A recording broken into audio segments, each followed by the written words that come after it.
সকল প্রজাগণ সুখে শান্তিতে বাস করছে আর আপনার গুণগান গাইছে।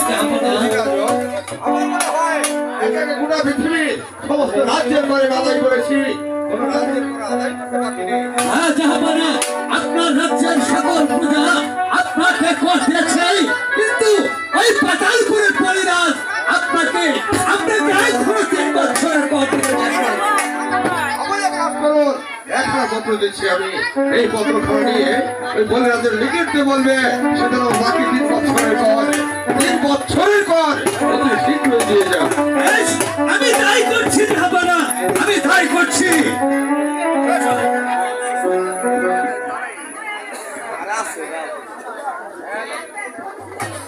সেনাপতি মশাই, আদেশ করুন মহারাজ। আমার মনে হয় আমার দেশের প্রজারা কেমন সুখে শান্তিতে আছে, আপনি কি ভালো করে ঘুরে ঘুরে দেখুন। আপনার এই রাজ্যের জনগণ খুব ভালো আছে, এমনকি আপনার কোনো গান গাইছে মহারাজ। আপনার কথা শুনে আমি অতি আনন্দ পেলাম।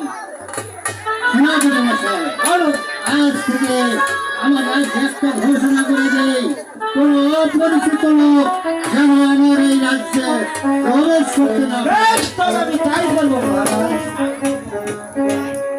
এটা কি বলে রাজার রাজদরবার? হ্যাঁ হ্যাঁ, এটা বলিরাজের রাজদরবার। আর আপনি কে আমি হবেন? ভয় রাজনগর থেকে এসেছি।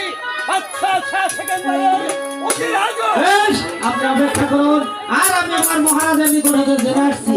মহারাজ, ওই ভৈরব জগন্নাথ বাদশাহ শাহ সেকেন্দারের উজির আদম এসেছে আপনার সাথে সাক্ষাৎ করতে। ঠিক আছে, এখন রাজদূত তাকে আমার সামনে আপনি আসলে বলবেন বিষয়। নমস্কার মহারাজ। আমি ভৈরবনগর থেকে এসেছি।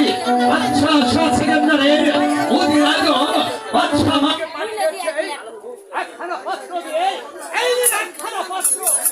সেনাপতি মশাই, বলুন মহারাজ। এই পত্রখানা এক করে একটিবার আমাকে মহারাজ, এই পত্র লিখে আছে, আজ 3 বছর মাথায় যায় ওই পাতাল ভৈরবনগর বাদশাহ ট্রান্সফার দিচ্ছেন না, আর কার্ড বলে দেবে না, তার নিকট বলে দিতে বলেছে। উজির সাহেব,